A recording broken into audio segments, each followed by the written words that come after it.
is Will. I'm here with the Inspired Geeks podcast. You already know what's going on. But I have a very special guest. I have Michael, and I forgive me, I have a trouble pronouncing your last name.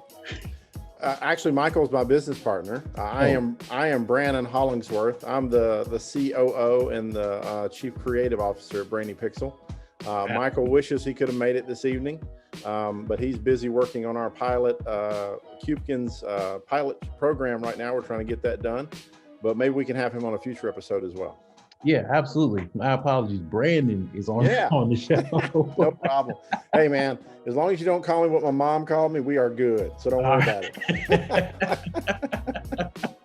We got Brandon on the show, and he is with Brainy Pixels, which is a awesome Yep. production company. Do animation, comics, and they also are a Christian-based company that integrates their faith into a lot of the geek culture things that we all love. So, the first question is, then I will just allow you to kind of introduce yourself, give us a little Sure. bit about your background, any of Yeah. your passions or anything like that. All right, sounds good. Well, again, my name is Brannon Hollingsworth, and I'm our Chief Creative Officer here at Brainy Pixel, and also our Chief Operations Officer. So it's not all fun and games. I also have to keep the business rolling from day to day, keep things operating. But Brainy Pixel, as Will mentioned, is a Christian animation and production studio. We're based out of North Alabama, and we've actually been around for a while, about 15 years. But for the past couple of years, we've kind of changed our focus into producing educational, entertainment content in the Christian space. We've done a lot of things over the years, and I can definitely talk about those as we go through the podcast this evening. But God has kind of led us to a point now where we really feel like the only reason for us to be in business is to continue to produce content that glorifies the kingdom of God and that points people to Christ and points people to the Bible and to prayer and to learning more about who Jesus is. So that's what we're all about, but we want to do it in a creative way that's a little bit different, hopefully, than what anybody else out there is doing. So our motto is be bright, and what our kind of call to action is to start with killer story, layer on awesome visuals, and give all the glory to God. So that's kind of us in a nutshell. That sounds awesome. Just, from what you said, as a lot of the people on the podcast know, I'm a huge nerd and everything. I love superheroes and all that stuff, Star Wars and Marvel and DC, but I'm Me also a too. Christian, and I always look for ways to kind of tell awesome stories that can kind of also integrate our faith. And so what you're doing, like I was saying before we started recording, is just something that's really awesome, and it's needed, especially within the Christian community, I think. Yeah, absolutely. And I think there's a big point there, Will, that I think a lot of people gloss over, or maybe they miss altogether, in that, really a lot of these stories that we're talking about, like you said, comics and Star Wars and superheroes, and all these stories are essentially they're reflections of the story about the Savior. All these are at their root, their Savior and redemption stories. Every single one of them, when you boil them down. And all those stories are echoes of the story of Jesus, and how he came to restore, fallen man to right relationship with God. So I think it's a very natural segue and a very natural connection to go from, a Christian worldview into something like geek culture, where you're talking about supernatural events, maybe, or events that are greater than just normal humans. That's all throughout the Bible. You read the Old Testament, it's there. You read the New Testament, it's there. So to me, these are very natural progressions, and I don't see any incongruity with those. And it's one of the spaces that, as a creator, me personally, I just love to play in. That's one of my favorite places to go. Yeah, me too. That creativity, is just something else. So you talked about Brainy Pixels, and you kind of already touched upon it, but so the inspiration behind you and Michael creating the company was, of course, to glorify God. But did you have experience? Like, was there something that really inspired you, like maybe a Star Wars or something geek? You were like, okay, I can implement this and then bring our faith into it. Like, take us through that process of like how you guys kind of came up with the company. Sure. Actually, Michael and I met probably about 15 or more years ago, there was a small animation studio that was actually in North Alabama, which is a very rare thing. It's about as rare as hen's teeth. And they were working on a direct-to-DVD program. It was just children's animation, family friendly. It wasn't anything faith oriented. But that's actually where Michael and I met. He was the animation technical director there, and I was brought in as a freelance writer. I've always been a writer ever since I was in the 5th grade, to some degree or another. And we met there and worked together at that animation studio, got the product out the door, and it did okay. But then the economy tanked, and so that company closed, and I went back to my day job, and Michael went back to his day job, but we maintained connection over the years. And a few years after that, Michael gave me a call and said, "Hey, Brannon, I've got this, have you heard of this? It's called YouTube?" And this was in the very early days of YouTube, when people were really able to kind of grow a channel rapidly and make a lot of money, and before things had changed the way they are today. And he had created a little channel just as an experiment called How to Draw and Paint. Michael and I are both homeschooling dads. We both have a passion to teach the next generation, to kind of leverage their creative skills and to show them that being creative isn't a weird or a bad thing. It's actually a natural expression of the creativity that God imbues in us, and of his creative power as well. So the YouTube channel was doing really well, and he asked me to come on board and help him maintain it and grow it. And so we started a business, and originally that was kind of the company. We did that for a couple of years, and we again have this desire to create content. And so we made a little show called the Pick Train, which was a very early education show for very young kids. It's like, how to count, what are your colors, what are your numbers, very, very basic stuff. And caught the eye of some folks over at TBN, or the Trinity Broadcast Network, which is the largest Christian network on the planet. They licensed the show and continue to license it today. And that's really nice to have that, income coming in. And so we said, hey, that's a pretty neat model. Let's see if we can do that again. And so we were really looking for that next project where God wanted us to go. And we spent a couple of months just in intense prayer, and we just looking for what God wanted us to do, just separately praying for God's guidance. And that's a really good way, by the way, if you're a believer out there, to get confirmation that God is leading you and the Holy Spirit is leading you in the right direction, is pray separately and then talk about what you kind of realize in your prayer. And if they're pointing to the same thing, that's usually a pretty good indicator that you're on the right track and where God wants you to go. And so the project that we felt God leading us to do is actually a feature film, a full-length feature film, 3D animation. And so we started working on that film, putting a pitch package together, and started showing it to some people that we had been blessed to meet through God-ordained, kind of meetings. And they got really excited about it. And that's still in progress. That's still under works right now. But we really felt like we needed to also work on something shorter form, because oftentimes as a creative, when you go into these meetings with people who are producers or their distributors or their executive levels at studios, you might pitch project A, right? And they may or may not be interested in project A. And they always ask, well, what else are you working on? And so we didn't have a good answer to that. And we had lots of ideas, but we weren't working on anything. And so we decided to kind of take a step back and tactically look at what we were doing as a studio, and that 3D film is still our flagship project and still the one that we're doing our most work on, but we're also developing several other projects as well, so that when we do go into these meetings, we can say, hey, we've got something for young kids like Cubekins, or we've got something that's sci-fi like Fourth World 4, or something that's for a little older kids like Tenant's Tales. And so that way we kind of have a whole breadth of things that we can pitch to. To your question particularly, there wasn't one thing that's maybe geek related, because I'm kind of like you, Will. I love it all, right? The whole spectrum of sci-fi and fantasy and superheroes. I've always loved that stuff since I was a kid. It comes from growing up in the late 70s, early 80s, and watching Thundar the Barbarian every Saturday morning and Thundercats every afternoon. Yeah. That stuff is just kind of baked into my brain, and that's the way I think, and that's the way I imagine stuff. But what I want to do is I want to take a Thundercats, and I want to bring that scriptural, foundation and that God-centered message and infuse it into that Thundercats show, and so that kids are watching the show and they're having a great time and they're learning all this stuff, and they're seeing their heroes up on the screen, and then they find out that their hero has a moral center, right? Or maybe they've got a reason why they didn't kill Slithe at the end, why Lion-O didn't just cut Slithe's head off.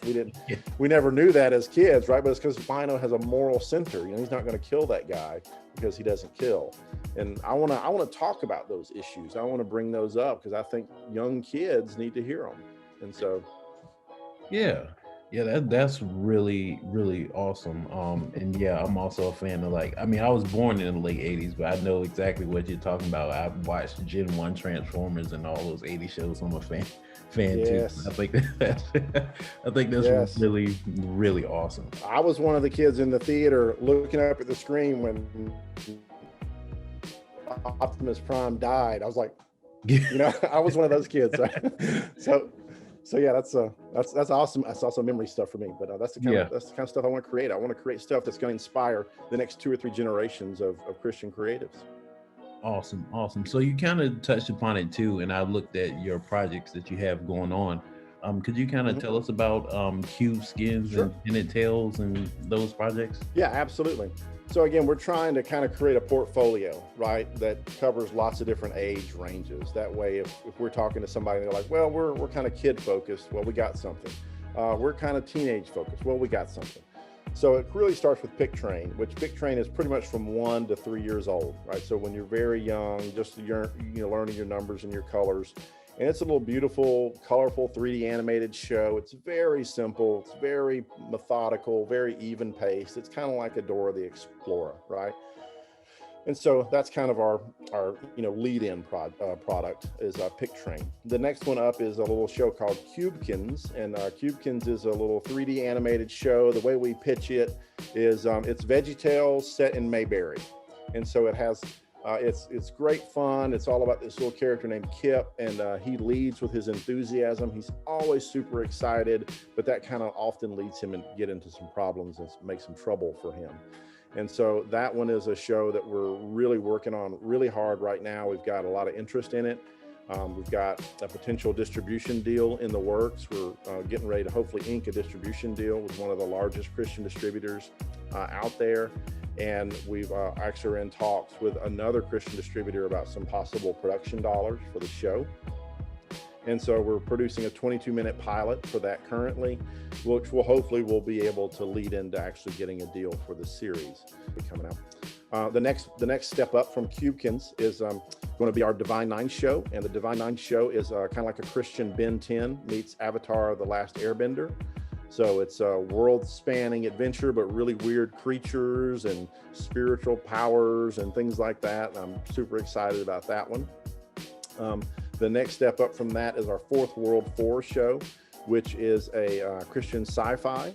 We pitched that one as Star Trek meets the Fantastic Four.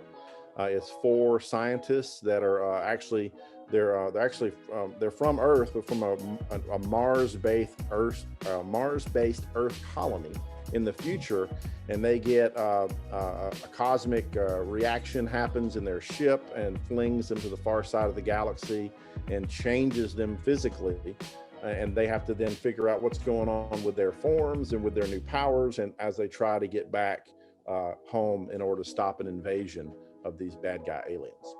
And then the next step up from that is our Tenet's Tales. And Tenet's Tales is kind of my passion. It's my baby. I've been working on that one for probably about close to 20 years now. I've been playing around with this world, building it, and just writing stories. I've written fiction and published fiction in the Tenet's Tales universe as well, and just produced a little short ashcan or 7-page comic introducing people to the character of Tenet and some of his adventures. And that one's currently on sale on our website for pay what you want. So you can get, you can pay whatever you want for that one and go pick it up and be introduced to Tenet.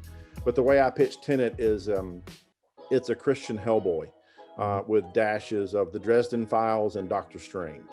So it's essentially the story of a fallen angel who's decided that he doesn't like the choices that he made, and that following Lucifer is not all it's cracked up to be. and he wants to help mankind. And so now he's outcast from heaven. He's hated by hell. He's got enemies on all sides, but he still tries to help mankind against all the forces of darkness. And so it's very much rooted in my geek love of Mike Mignola and Hellboy, and telling those maybe a little bit darker stories. But one of the things that always bothered me, whether you're watching, Dracula, or, you're reading Hellboy or something like that, is that the darkness always seems to win. That moment where the priest pulls out the crucifix and he's trembling, and the vampires, like this, and he's shaking, and then the cross does what? Bursts into flames, and he gets eaten by the vampire. I'm like, no, he's got the power of God. He should just blast that vampire into dust, The story I want to read. And so that's the stories that I'm writing. So.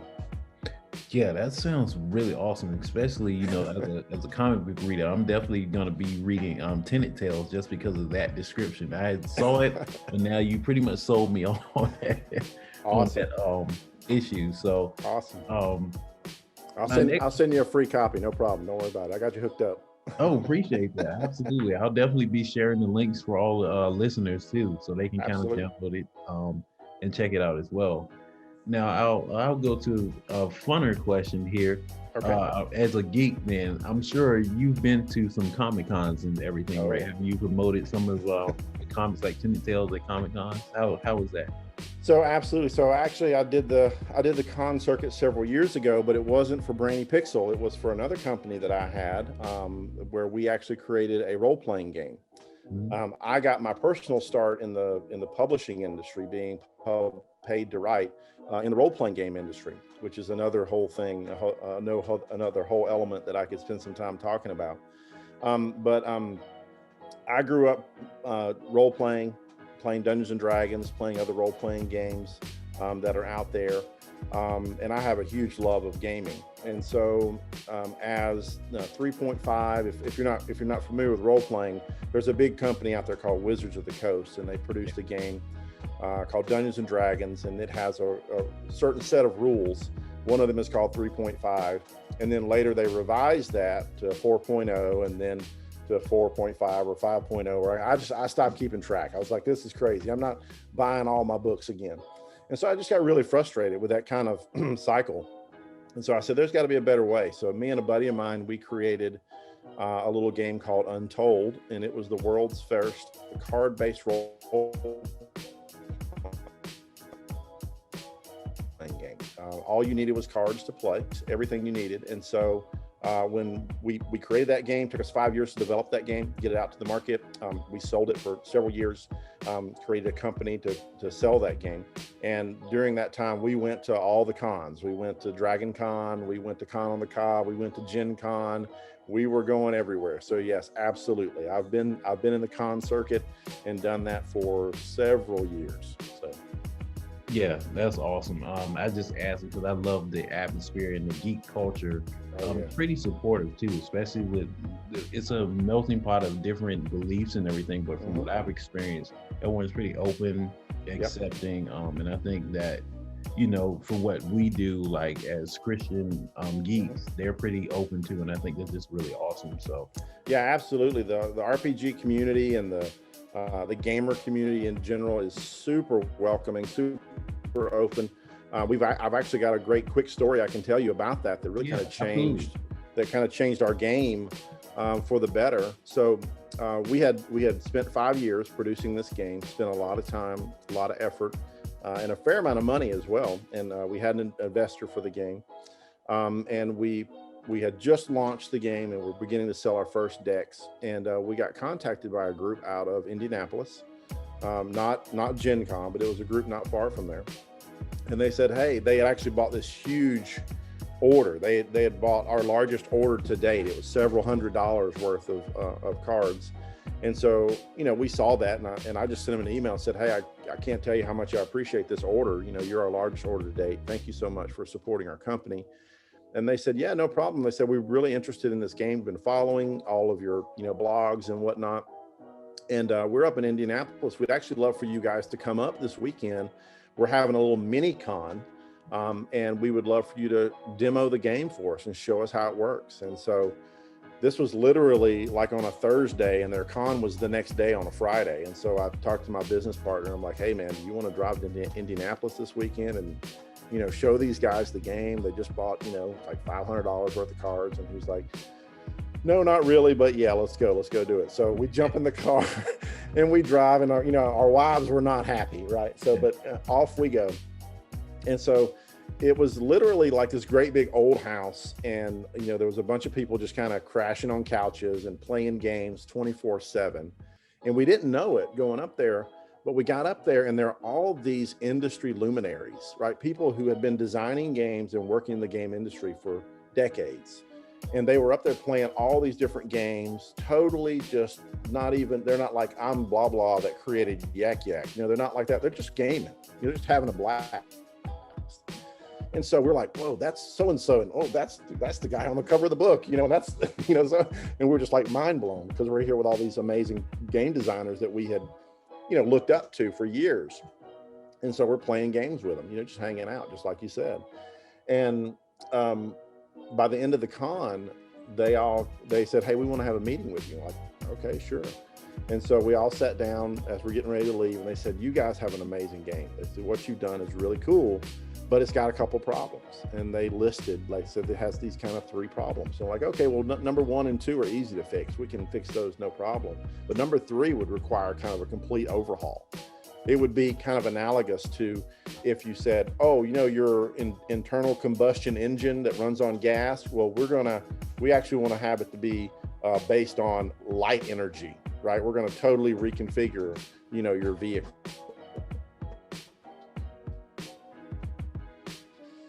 And so we're like, hey, thank you for the speech. Take this and, kind of see what we can do about it. They wished us well, and we went on our way. And so we're driving back from Indianapolis after, basically 3 straight days of gaming, like no sleep. And we're kind of roasted, we're like, eyes are like this big, like, drooling, but we're just rolling over in our head. How are we going to fix this problem with our game? This kind of fundamental problem. The first 2 were easy.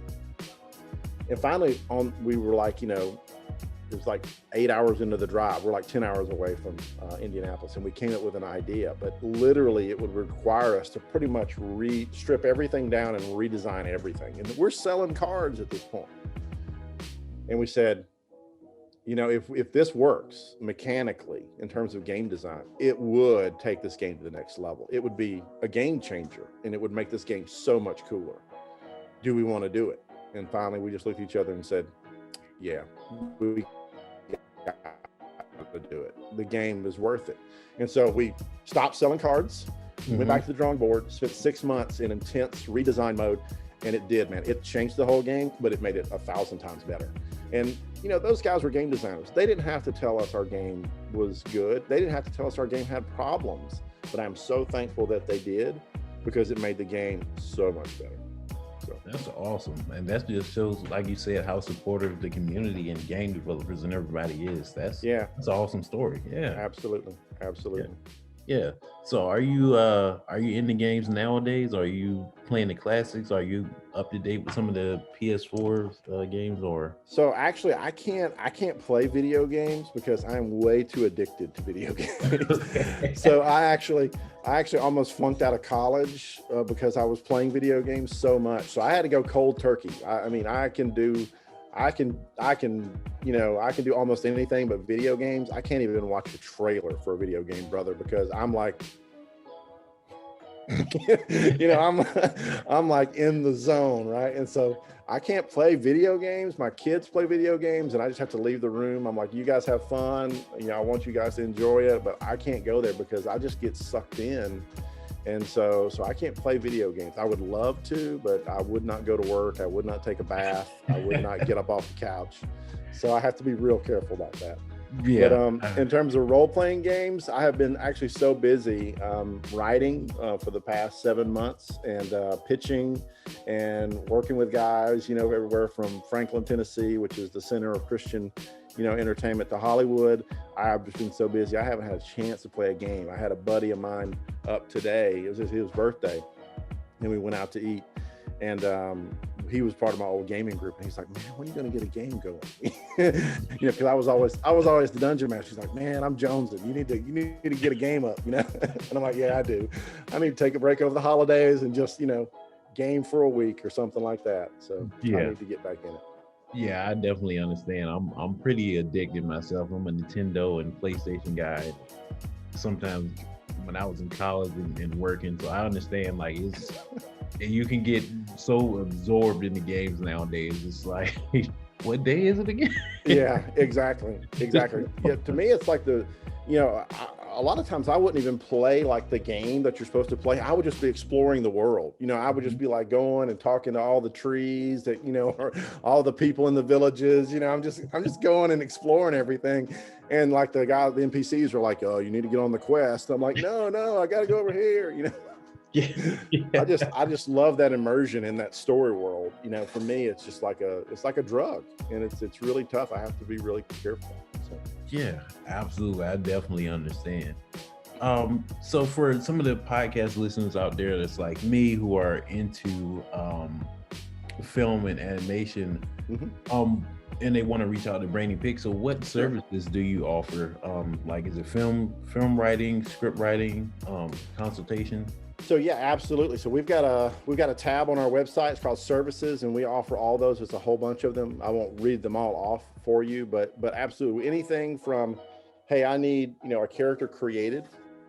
I've got an idea for my main character, and I need some concept work done on him. We can do the concept, help you develop that concept from just I got one sentence about my character, and I want to develop them into a fully fleshed character with art and with turnarounds and things like that. We can provide those sorts of services. We do freelance animation. I will, just kind of lay it out. Animation is not cheap. So everybody needs to be aware of that. We've got some great articles on our Twitter feed and on our Facebook page, and I can send those over as well about the cost of animation. So, good animation, you're talking thousands of dollars per minute, right? And I'm not talking, that's not even Pixar level. Like Pixar level is like Mondo bucks per minute. Yeah. But even decent animation, if you're going to do it well, is so labor intensive and so time intensive, it does take a while. But we do offer that. We offer, like if you've got a company and you want an animated logo, or you want some kind of, sort of some of those graphic design type elements, we can certainly do that as a company for you as well. And then me personally, through Brainy Pixel or just freelance, I'm a freelance author, and so I've written novels on spec before. I can do marketing text. I can do scripts, whether it's film, whether it's animation, whether it's comic book, any of those things, or if you need a short story written or, novella or whatever. I've done all those, every single one of those many, many times for myself, for spec, and then also for, traditional publishing. I've been traditionally published and self-published. So, pretty much anything you need in that creative space, we can help you with.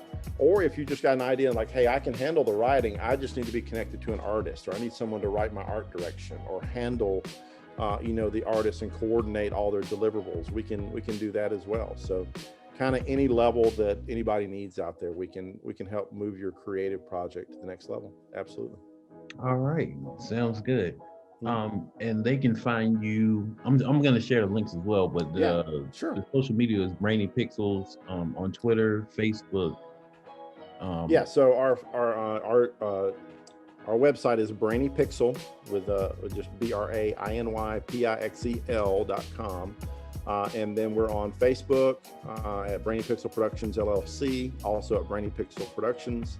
We're at Twitter at Brainy Pixel, BRANIPIXEL. We're on Instagram, we're on Pinterest, we're on everything else out there. I don't even know all of them that are out there, but there's a ton of them. We're on all of them. If you go to our homepage, it's at the very bottom of the page. You can link to us anywhere, but I know Facebook, Twitter, Instagram, Pinterest, and I think we're on LinkedIn and YouTube as well. So, and we've got obviously several YouTube channels. We've got How to Draw and Paint, we've got Brainy Pixel, and then we also have the Pick Train. So any of those. Awesome. Well, that's all the questions that I had, unless you wanted to share anything else geeky or faith-based or anything else with our viewers. Yeah, I mean, sure. I mean, I could talk for days, but I don't want to take up all y'all's time. So, whatever you guys want to talk about, just please let us know. Reach out. We are always happy to come on and talk about, what it's like, to work in the industry. How you can pitch to people, how you can get connected with people. Any of those topics that your listeners are interested in. I like helping people. I like helping people grow their talents. I like helping people grow their confidence.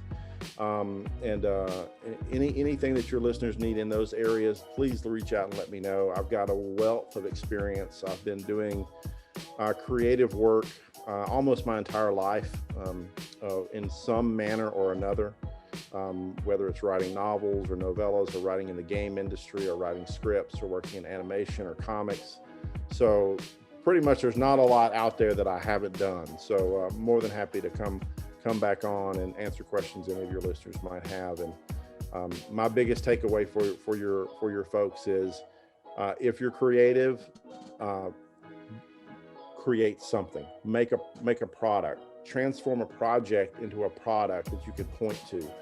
That is the biggest tipping point for creative, not only for you in terms of encouraging you can look back and say, I created that, right? It might not be perfect.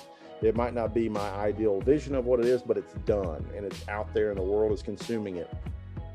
So it gives you kind of, encouragement and encourage as a creative, but it also gives you something that you can then build on. And you can say, okay, now I've done that. That's my first building block. I'm going to springboard off of that into my next project. So I definitely encourage folks to transform that project that's on your hard drive into a product. Whether you give it away for free, or whether you sell it for $1, or whether you sell it for $1 million, whatever it is, don't let it sit on your hard drive. It's not doing anybody any good there. That's amazing advice. That encouraged me just because I'm a writer myself, and I want to just go start writing now. So, and I definitely will have you on future episodes. I know some of my co-hosts and friends will definitely want to pick your brain. So maybe when you're free, sure, you and Michael can join in and kind of talk with everybody. We can have a fun time there too.